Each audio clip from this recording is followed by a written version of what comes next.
آیا۔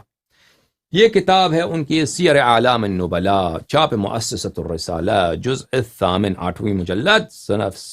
1996 میں چھپی ہے۔ یہ ترجمہ ہے صفحہ نمبر 332 میں، المطلب ابن زیاد، بخاری نے بھی روایت کی اس سے، نسائی نے بھی، ابن ماجہ نے بھی۔ اچھا، اس میں پھر صفحہ 334 میں اسی المطلب ابن زیاد سے وہ ایک حدیث نقل کرتے ہیں اپنی سند کے ساتھ، اخبرنا محمد بن یعقوب الاسدی، اچھا، کہ محمد ابن الحنفیہ فلان فلان نے جابر کے پاس ہم تھے، تو جابر میں وہاں کے ساتھ، وہاں پہ جابر کے گھر پہ ہم تھے، جابر ابن عبداللہ الانصاری، وہاں پہ زین العابدین سید الساجدین علی ابن الحسین سلام من اللہ علیہما وآلہما تھے، محمد ابن الحنفیہ تھے، ابو جعفر تھے، ابو جعفر منصور الدوانقی، منصور الدوانقی اس زمانے میں خلیفہ نہیں تھا، وہ بھی تھے۔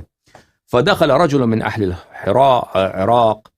اس وقت ایک شخص عراق سے آیا تھا،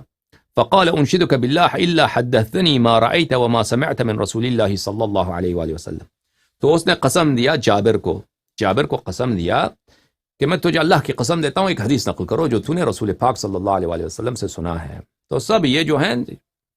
جابر کے گھر میں جو جمع ہیں یہ شیعوں کا مجموعہ ہے، محمد حنفیہ ہے، ٹھیک ہے نا، زین العابدین علیہ السلام ہیں، منصور الدوانقی وہ بھی شیعہ تھا، وہ شروع میں شیعہ تھے سب لوگ، بعد میں یہ لوگ بدبخت بن گئے۔ بنی عباس کا جو دعوت تھا وہ دعوت دیتے تھے اہل بیت کی طرف، بہرحال وہ دعوت ان کی کہانی بہت لمبی ہے۔ کننا بالجحفہ بغدیر خم، ہم جحفہ میں غدیر خم میں تھے، وثم ناس کثیر من جہینہ و مزینہ، وہاں پہ لوگ بہت زیادہ تھے عرب کے مختلف قبائل سے، قبیلہ جہینہ کے بہت سارے حجاج ہمارے ساتھ تھے، مزینہ کے بہت سارے حجاج ہمارے ساتھ تھے، قبیلہ بنی غفار ان کا بہت سارے لوگ ہمارے ساتھ تھے، ٹھیک ہے نا۔ فخرج علینا رسول اللہ صلی اللہ علیہ وآلہ من خبائن او فسطاط، رسول اللہ صلی اللہ علیہ وآلہ وسلم ایک پردے یا ایک پوشیدہ مقام یا ایک جو کیا بولتے ہیں اردو میں ٹینٹ، خیمے سے باہر نکل آئے، فاشار بیدہ ثلاثا، اپنے ہاتھ سے 3 دفعہ انہوں نے اشارہ کیا، فاخذ بید علی رضی اللہ تعالی عنہ، انہوں نے امیر المؤمنین علیہ السلام کے ہاتھ کو پکڑا اور کہا من کنت مولا فعلی علیہ السلام مولا، تو جس کا میں مولا ہوں امیر المؤمنین علیہ السلام اس کا مولا ہے۔ اچھا، اب یہ حدیث نقل کی کس نے؟ ذہبی نے نقل کرنے کے بعد کہا ھذا حدیث حسن، یہ حدیث اس سند کے ساتھ حسن ہے، عال جدا، یعنی اس میں عال علو حدیث یہ ہے کہ اس میں مراتب میں سلسلہ روات کی تعداد کم ہے، روایت کی میں سلسلہ روات جتنا کم ہو اتنا ہی بہتر ہوتا ہے،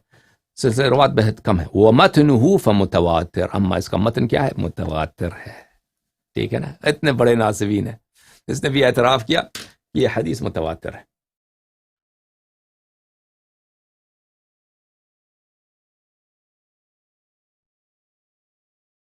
اچھا، ایک دوسری مقام پہ اس نے اعتراف کیا ہے حدیث غدیر کے تواتر پر۔ یہ کتاب تذکرۃ الحفاظ، جزء الثانی، چھاپ دار الکتب العلمیہ۔ یہاں پہ محمد ابن جریر طبری کے حیات پہ وہ لکھتے ہیں، پھر وہ اگلے صفحے پہ جا کر وَلَمَّا بَلَغَهُ أَنَّ ابْنَ أَبِي داود تَكَلَّمَ فِي حَدِيثِ غَدِيرِ خُمْ عَمَلَ كِتَابَ الْفَضَائِل وَتَكَلَّمَ عَلَى تَصْحِيحِ الْحَدِيث، جب ابن جریر کو خبر پہنچا کہ ابن ابی داود نے نجازت کایا ہے اور حدیث غدیر کے متعلق اس نے بکواس کی ہے، اس کو ضعیف بولا ہے، تو اس نے کتاب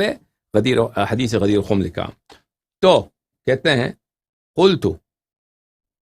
رأیت مجلدا من طرق تلك الحدیث، میں نے ایک مجلد دیکھا ہے صرف اس حدیث کے طرق کا جو ابن جریر نے لکھا ہے، فاندہشت لہ، یہ دیکھ کر میرا عقل ابن جریر پہ کہ علم پہ